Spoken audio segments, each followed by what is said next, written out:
ஏன்னா ஒவ்வொரு சின்ன படத்தை எடுத்துட்டு ஒவ்வொரு முறையும் போராட வேண்டியதா இருக்கு. ஒரு விஷயம் சொன்னா நீங்க எல்லாம் அதிர்ச்சி ஆவீங்க. அப்பான்னு ஒரு படம் இப்ப வரைக்கும் எனக்கு அது என்ன பண்ணுச்சுன்ற கணக்கே தெரியாது, கணக்கே வரல, கொடுக்கல. அப்பாவில் எனக்கு நடந்த விஷயங்களும் இந்த நாடோடிகளில் நடந்த விஷயங்களும் தான். நான் அதுக்கப்புறம் படமே பண்ணணும்னு தோணலை. யார் வந்து கேட்டாலும் இது இல்லை அது இல்லைன்னு சொல்லிட்டு அப்பா கதை என்ன அப்படின்னா, அப்பா கதையா சரிங்க ஒரு வாட்டி கேட்டுருவோமே. நான் அப்பாவா 10 படம் பண்ணிட்டேன். 10ம் வேற வேற. எனக்கு 5 வயசு இருக்கும்போது அப்பா இறந்துட்டாரு. அப்புறம் அம்மா போறான்னா அம்மாவும் இறந்துருச்சு. நானா கர்ணம் போட்டு கையை ஊண்டி தான் எந்திரிச்சு வந்து நிற்கிறேன். இன்னசென்ட்டா எதுவுமே தெரியாது எனக்கு அப்படின்னு நிற்கிறவன் எடுத்துருவான். ஆனால் நான் கையை எப்படி வச்சுக்குவேன், காலை எப்படி வச்சுக்குவேன் இப்படின்னு ரொம்ப பேசுகிறான் பாருங்க. ரொம்ப ஆராய்ச்சி பண்ணிட்டு உள்ளே போகிறவன் அவனும் போய் நம்மளை இழுத்து உள்ளே விட்டுறான். டப்பிங்கில் சொன்னேன், என்னால் டப்பிங் பேச முடியல, எனக்கு நெஞ்செல்லாம் வலிக்குதுடா தம்பி அப்படின்னு சொல்லி அந்த இயக்குனர்கிட்ட சொன்னேன். இப்போ அண்ணனோட இயக்கத்தில் வணங்கானில் நடிக்கிறதுக்கு ஒரு வாய்ப்பு கிடைச்சது. நம்மளை கூப்பிடவே மாட்டேன்றாரு, இவர் நம்மளை நடிகனாவே ஒத்துக்கலையோ அப்படின்னு சொல்லி பல முறை எங்கள் அண்ணன்ட்ட கேட்டிருக்கேன். இறைவனுக்கு நன்றி. ரொம்ப நெகிழ்வான ஒரு தருணம். அப்பா பற்றி பேசினா மட்டும் ஆஃப் ஆயிடுறது. எப்போவுமே பரபரப்பாக சுற்றிட்டு இருப்போம். யார் வந்து கேட்டாலும் இது இல்லை அது இல்லைன்னு சொல்லிட்டு இருப்போம். அப்பா கதை என்ன அப்படின்னா, அப்பா கதையா சரிங்க ஒரு வாட்டி கேட்டுருவோமே அப்படின்னு சொல்லி கேட்டு உடனடியாக அதுக்குள்ளே போயிடுறது. ஏன்னா ஒவ்வொரு தகப்பனும் ஒரு சகாப்தம். ஏன்னா 4 கதை தான் நடிச்சிருக்கீங்க, 5 கதை நடிச்சேன். நான் அப்பாவா 10 படம் பண்ணிட்டேன். 10ம் வேற வேற. இந்த அப்பாவும் வேற. இந்த மாதிரி ஒரு அப்பா படம் பண்ணுறேன்டா அப்படின்னு சொல்லி பாண்டிகிட்ட சொல்கிறேன். நான் சொல்கிறேன், நம்ம அப்பா கதை எழுதி தந்துடுறேன் எடுத்துறியா அப்படின்னா. அவன் தகப்பனுக்கும் அவருக்குமான உறவு சொல்லும்போதே படபடன்னு இருக்கு. பசங்க முடிச்சுட்டு ஒரு ஒர்க் நடந்துகிட்டு இருக்கு. திடீர்னு ஒரு நாள் சொல்கிறான், அப்பாவை காணோனே, எங்கே போயிட்டாருன்னு தெரியல, அப்பாவை போய் தேடி நான் கூட்டிகிட்டு வரேன் அப்படின்னு சொல்லி கிளம்பி போய் ஒரு வாரம் அப்பாவை தேடினேன். இந்த மாதிரி தன்ராஜ் இருக்கானே,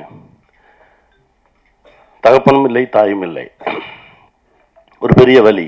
என் தகப்பன் என்னோடு இருந்திருந்தால் நான் என்னெல்லாம் செஞ்சுருப்பேன். எனக்கு 5 வயசு இருக்கும்போது அப்பா இறந்துட்டாரு. அப்புறம் அம்மா போறான்னா அம்மாவும் இறந்துருச்சு. நானா கர்ணம் போட்டு கையை ஊண்டி தான் எந்திரிச்சு வந்து நிற்கிறேன் அப்படின்னு சொல்கிறேன். தம்பி சூரிய எடுத்துங்க, அற்புதமான தகப்பன். அந்த தகப்பன் இப்படி ஒவ்வொரு தகப்பனும் ஒரு சகாப்தம். அதனால் மட்டும்தான் அந்த அப்பா அப்படின்னாலே என்னமோ ஒன்று நடக்கும், ஒரு வேதியியல் மாற்றம் நடக்கும். சரி வாங்க உடனே ஆரம்பிச்சிடலாம், எடுத்துடலாம் அப்படின்னு சொல்லி ஓடி ஓடி எடுக்கிறது. ரொம்ப சந்தோஷமாக இருந்தது தன்ராஜோடு பயணப்பட்டது. இவன் என்ன எடுக்க போகிறான் அதெல்லாம் தெரியவே தெரியாது எனக்கு. எப்பவுமே நான் எப்படி நம்புவேன் அப்படின்னா, இன்னசென்ட்டாக எதுவுமே தெரியாது எனக்கு அப்படின்னு நிற்கிறவன் எடுத்துருவான். நீங்கள் கவனித்து பார்த்தீங்கன்னா தெரியும். நீச்சலே தெரியாதவனை தூக்கி தண்ணிக்குள்ளே போட்டிங்கன்னு வச்சுக்கோங்களேன், அவன் பாட்டுக்கு அடித்து வந்துடுவான். ஏதோ ஒன்று பண்ணுவான், வெளியே வந்துடுவான். ஆனால் நான் கையை எப்படி வச்சுக்குவேன், காலை எப்படி வச்சுக்குவேன், நேற்று யூடியூப்பில் பார்த்தேன் நீந்துவது எப்படி அப்படின்னு இப்படின்னு ரொம்ப பேசுகிறான் பாருங்க. ரொம்ப ஆராய்ச்சி பண்ணிட்டு உள்ளே போகிறவன் அவனும் போய் நம்மளை இழுத்து உள்ளே விட்டுறான். அதனால் எளிமையாக வெறும் நம்பிக்கையை மட்டும் சுமந்துட்டு வரான், அவங்களோட பின்னாடியே போயிடுறது. அவங்க ஒன்று எடுப்பாங்க. அப்படி தான் எடுத்திருக்கான். ரொம்ப சிறப்பாக வந்திருக்கு இந்த படைப்பு.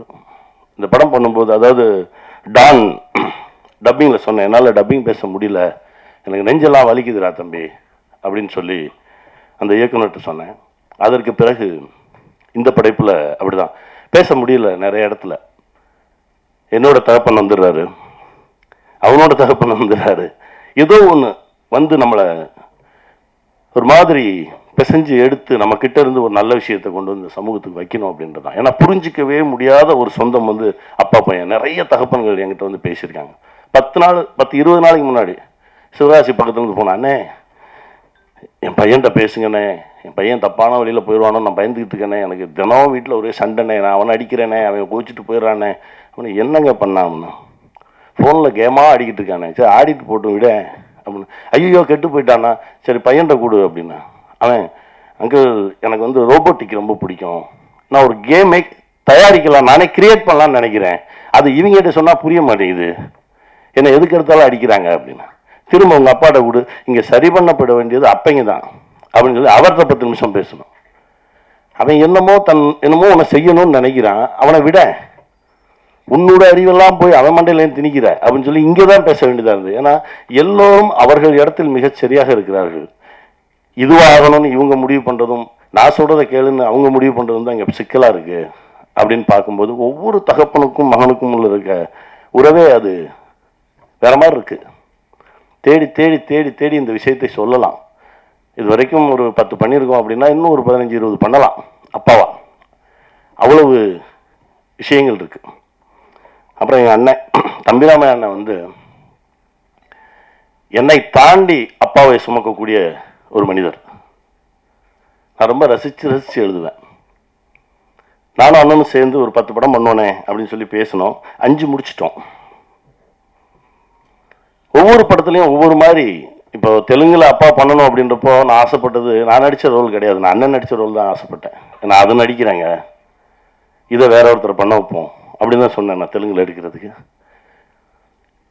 அப்படி ஒரு ஆத்மாவோடு பயணப்படுறது வந்து, அதாவது என்னன்னா, சாட்டைன்னு ஒரு படம் ரிலீஸ் ஆயிடுச்சு. முதல் ஷோ பார்க்குறோம். இந்த இப்போ தண்டராஜ் டீசர் போயிட்டு இருக்கும்போது என் கையை பிடிச்சி நிற்கிறான், கிட்டு கிட்டு கிட்டுன்னு ஆடுறான். இருறா ஒன்றும் இல்லைடா, எல்லாம் கரெக்டாக வந்துடா. ஏன்னா 10 நிமிஷம் முன்னாடி வரைக்கும் டீசர் ஓப்பனே ஆகலை. நான் சொன்னேன், அப்படி ஓப்பன் ஆகலைன்னா அந்த படம் ஹிட்ரா, தைரியமா இரு, ஓப்பன் ஆகிடும். கையை பிடிச்சி நிற்கிறான், கிட்டு கிட்டுன்னு. இதே உணர்வு சாட்டை படம் ஃபர்ஸ்ட் டே ஃபர்ஸ்ட் ஷோ தேட்டரில் கை தட்டுறாங்க. என் பின்னாடி இருந்து என்ன அப்படியே கட்டி பிடிச்சிட்டு எங்கள் அண்ணன் முதல் முறையாக வெடிச்சு அழுகிறாரு. என்னண்ணே அப்படின்னு.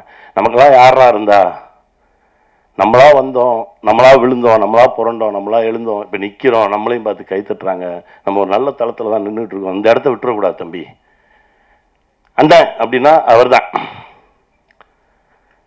இந்த உலகத்தில் எந்த டாபிக் வேணாலும் பேசலாம் எங்கள் அண்ணன்ட்ட. கலையா, இலக்கியமா, அரசியலா, பொருளாதாரமா, எது வேணாலும் பேசலாம். அப்படி வச்சிருப்பார். அந்த சக்தி ஒரு முறை பேசினா போதும், தம்பி அப்படின்னு எடுத்தாருன்னா அப்படி போகும், கூட்டிகிட்டு போகும். அந்த மாதிரி ஒரு அண்ணன் அவர் இங்கே வந்திருக்கிறது எனக்கு ரொம்ப மகிழ்ச்சிண்ணே. இந்த அன்பு காலத்துக்கும் இருக்குண்ணே. என் சுவாசம் இருக்கும் வரை உங்களுக்கு தம்பியாகவே இருப்பேண்ணே. நன்றிண்ணே. தம்பி பாண்டியை பற்றி பாண்டி சொன்னது தான், அவர் சொன்னது நான் திரும்ப சொல்கிற மாதிரி இருக்கும். அவ்வளோதான். தம்பி பேரன்பானவன். 2 ஆண்டுகளாக அவர் படம் பண்ணலன்றது அவரை விட எனக்கு தான் கோவம். ஒவ்வொரு முறை பார்க்கும்போது சண்டை போட்டுக்கிட்டே இருப்பேன். அவர் அதுக்கு பதில் சொல்லிக்கிட்டே இருப்பார். ஏன்னா அவன் சொல்கிறதுக்கு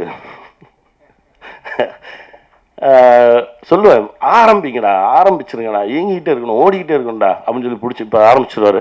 தம்பி ரொம்ப மகிழ்ச்சி. தம்பி சூரி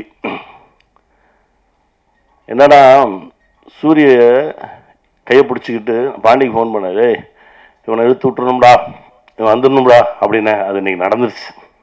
ரொம்ப சந்தோஷமா இருக்குடா. போராளி பண்ணும்போது எனக்கு தெரியுது, இந்த ஃபர்ஸ்ட் டேயே போய் அந்த உட்காந்து எந்திரிச்சு ஆடுற சாங்கு, கொட்டடிக்கிறாங்க, உட்காந்து எந்திரிக்கணும். எனக்கு தெரியுது, திணறாங்க. சசியும் உட்காந்து என்ன 4 ஷாட் நடிப்பாங்க. காலையிலேருந்து உட்காந்து எந்திரிங்கன்னா, அப்போ ஒரு உந்துதல் ஒன்று நடந்தது. அப்போதான் சொன்னேன், தம்பி நாம் பட்ட கஷ்டத்துக்கு கரெக்டான கதவு திறக்கும்போது விட்டுறாத, ஓடிடு அப்படின்னு. இன்னைக்கு என் தம்பி ஒரு கதையின் நாயகனாக உயர்ந்து நிற்கிறான். இப்போ அவர் நடித்த ஒரு படத்தில் போய் நடித்தேன். ரொம்ப மகிழ்ச்சியாக இருந்தது. மனசார சொல்கிறேன், உன் மனசுக்கு இன்னும் நிறையா பெரிய படைப்புகள் அவர். வாழ்த்துக்கள் தம்பி, மகிழ்ச்சி. தீபக் அவன் என் புள்ள. ஆக்சுவலாக ஸ்மால் ஸ்க்ரீனில் 2000 அண்ணின்னு ஒரு சீரியல் பண்ணேன். அப்போ வந்து என் 3 பசங்க, சாரகேஷ், கௌஷிக், தீபக். இவன் கடைசி பிள்ளை. முதல்ல அவனை பார்க்கும்போது ஒரு சீரியட் அடிச்சுட்டு, அப்போ தான் காலேஜ் முடிச்சு வந்திருக்கான். என் முன்னாடி வந்து அப்படி அடிச்சுட்டு அப்படின்னு ஸ்டைலாக வந்து நின்றுட்டு இருந்தான். அவனோடு பேசும்போது பழகும்போது அவனுடைய தகப்பனுக்கும் அவனுக்குமான உறவு, இதையெல்லாம் அவன் என்கிட்ட ஷேர் பண்ணும்போது, இப்போ அவன் வேறு தளத்தில் வளர்ந்து ஒரு இடத்துல வந்து நிற்கிறான். ரொம்ப சந்தோஷமாக இருக்கு. வாழ்த்துக்கள் தீபா. ஹரீஷ் நல்லா வருவாடா, போராடு, ஜெயிப்போம். பாபி என் தம்பி, ஒவ்வொரு முறையும் எப்போ சந்தித்தாலும் சரி அவர் ஒரு சக்தி கொடுப்பான். பாபி என் தயாரிப்பாளரை பற்றி சொல்லணும். என்னன்னா, அவரை நான் பார்க்கவே இல்லை. நான் படம் ப்ரொடியூஸ் பண்ணுறதுக்கு நம்ம ஷூட்டிங்கில் தான் ஃபஸ்ட் டைம் சந்திக்கிறேன். என்னை பார்க்காமலே என் மீது ஒரு பேரன்பு கொண்ட ஒரு தம்பி. இந்த மொமெண்ட் வரைக்கும் அண்ணன் சொன்னா சரி, அண்ணன் சொன்னா சரி, அண்ணன் சொன்னா சரி அப்படின்னு சொல்லி ஏங்கிட்டு இருக்கான். அவருடைய மனசுக்கு இது மாதிரி பல படைப்புகள் வரும். அண்ணன் இந்த படத்தை தமிழில் நாடோடிகளில் ரிலீஸ் பண்ணுவோன்னே அப்படின்னு சொல்லி என்கிட்ட கேட்காமலே வெளியில் வந்து பார்த்தா நாடோடிகள் வேற போட்டிருக்காங்க. என்னடா இது நடக்குது அப்படின்னா, இல்லைண்ணா இது உங்கள் படம்ண்ணே, நீங்கள் வச்சுக்கோங்கண்ணே, நீங்கள் தமிழில் நாடோடிகளில் ரிலீஸ் பண்ணுங்கண்ணே அப்படின்னு சொல்லி சொன்ன தம்பி. எந்த விதமான கணக்கு வழக்குகளெல்லாம் கிடையவே கிடையாது. இது அதரையும் தாண்டி ஒரு மாபெரும் உறவோடு வந்திருக்கான். வாழ்த்துக்கள் பிருத்திவி, வாழ்த்துக்கள். அப்புறம் என் மாப்பிள்ளை லைட்டு போட்டிருப்பான். காலையில் வந்தோடனே நான் வர்றதுக்கு முன்னாடியே போய் ரெடி பண்ணி, இங்கே வைக்கவா, இங்கே வைக்கவா, இங்கே வச்சா அவன் திட்டுவானா, இங்கே வச்சா திட்டுவானா. நான் வந்து போய் பார்ப்பேன், பார்த்துட்டு எனக்கு அந்த லைட்டு பிடிக்கல அப்படின்னா, பிடிக்கலன்ட்டானா அதை ஆஃப் பண்ணிடுங்க பாருங்க, எனக்கு இது பிடிக்கல, அப்போ அதை எடுத்துரு, உனக்கு என்ன பிடிக்குதோ அதை எடுப்பண்டா அப்படின்னு சொல்லி என் கூடவே ட்ராவல் பண்ணிட்டு இருக்கக்கூடிய மாப்பிள்ளை 18 நாளில் எடுத்தோம். அந்த வினோதை சித்தம்னு சொன்னால் யாருமே நம்ப மாட்டாங்க. அப்படி ஒரு உழைப்பாளி. அவனும் என் பக்கத்தில் இருக்கணும்னு ஆசைப்பட்டேன். நிற்கிறான் தண்டராஜ். முதல்ல வேற ஒரு டைரக்டரை கூப்பிட்டு வந்தாங்க. அண்ணே இவர் தானே டைரக்ட் பண்ணுவார் அப்படின்னு. சரி, கதை நல்லா இருக்கு, கதையை கெடுக்காமல் எடுத்துறதுக்கு ஒரு ஆள் வேணும், அவ்வளோதான்.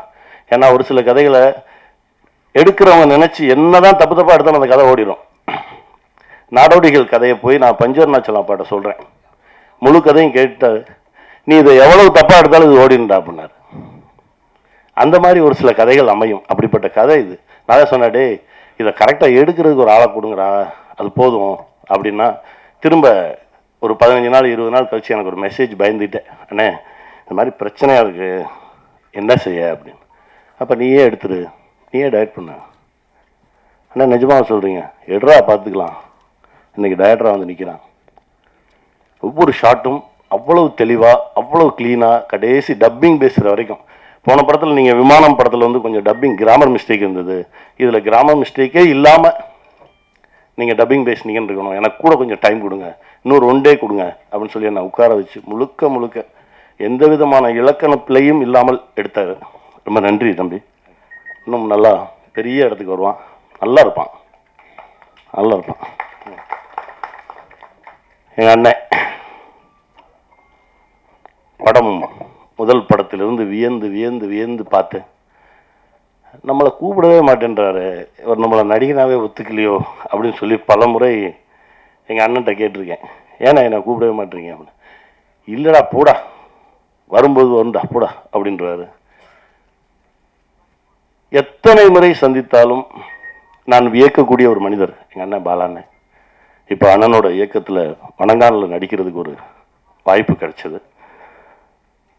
அது ஒரு அழகான ஒரு பயணமாக இருந்தது. ரொம்ப சந்தோஷம் எனக்கு அதில். அண்ணன் எங்கேயுமே வரமாட்டாங்க. அண்ணனோட தொடர்பு கொண்டு அண்ணனை இந்த மாதிரி வாங்கன்னு கூப்பிட்றதே அதற்கான விஷயம் இருந்தால்தான் செய்யணும் அப்படின்னு சொல்லி தான் ஒவ்வொரு முறையும் யோசிச்சுட்டே இருப்பேன். ஆனால் இந்த முறை இந்த படத்திற்கு அண்ணன் வந்து நின்னா சரியாக இருக்கும் அப்படின்னு தோணுச்சு. நான் ஃபோன் பண்ணேன், அண்ணா இந்த மாதிரி விஷயம்ண்ணே நீங்கள் வரணும் அப்படின்னா. அண்ணன் சொன்னார், வரேன்டா, ஒரு மணி நேரம் வந்தேன். என்னடா 1 மணி நேரம், நான் வரேன்டா அப்படின்னாரு. அதான் எங்கள் அண்ணன். ஆனால் இந்த அன்புக்கு என்றைக்குமே கட்டுப்பட்டவனாக இருப்பேண்ணே. ரொம்ப நன்றிண்ணே, தேங்க்ஸ்ண்ணே, லவ்யூண்ணே. நன்றி. என்னுடைய சொந்தங்கள் அனைவருக்கும் என்னுடைய மனமார்ந்த நன்றி. ஏன்னா இந்த படம் போய் சேரணும், அதுக்கு தான். ஏன்னா இது ஏன்னா ஒவ்வொரு சின்ன படத்தை எடுத்துட்டு ஒவ்வொரு முறையும் போராட வேண்டியதாக இருக்குது. ஒரு விஷயம் சொன்னால் நீங்கள் எல்லாம் அதிர்ச்சி ஆவீங்க. அப்பான ஒரு படம் இப்போ வரைக்கும் எனக்கு அது என்ன பண்ணிச்சுன்ற கணக்கே தெரியாது, கணக்கே வரல, கொடுக்கல, இப்படிதான் இருக்கு. ஏங்க அது என்னங்க பண்ணிச்சு, இப்போ நான் பண்ணிச்சுங்க, இப்படிதான் இருக்கு. ஸோ ஒரு சின்ன படத்தை கொண்டு போய் சேர்த்து அது என்ன செய்யுது, அது ஜனங்கிட்ட எப்படி ரீச் ஆகுது, ஒன்று வெற்றின்னு சொல்லுங்கள், இல்லை தோல்வின்னு சொல்லுங்கள், வந்துச்சுன்னு சொல்லுங்கள், வரலன்னு சொல்லுங்கள், இது எதுவும் எல்லாமே ஒரு மாதிரி இருக்குது. இதற்கு நடுவில் இப்படி ஒரு படத்தை வேறு தூக்கிட்டு வரோமே அப்படின்ற ஒரு பதட்டம் எனக்கு இருந்துக்கிட்டே இருந்துச்சு. ஏன்னா அப்பாவில் எனக்கு நடந்த விஷயங்களும் இந்த நாடோடிகளில் நடந்த விஷயங்கள் தான். நான் அதுக்கப்புறம் படமே பண்ணணும்னு தோணலை, படம் எடுக்கணும் அப்படின்ற ஒரு, ஏன்னா நான் ரொம்ப பேரன்பாக படம் எடுக்கணும்னு ஆசைப்படுவேன். இந்த அண்ணனும் நானும் பண்ணுறதுக்கு 4 கதை ரெடியாக எழுதி வச்சுட்டேன்.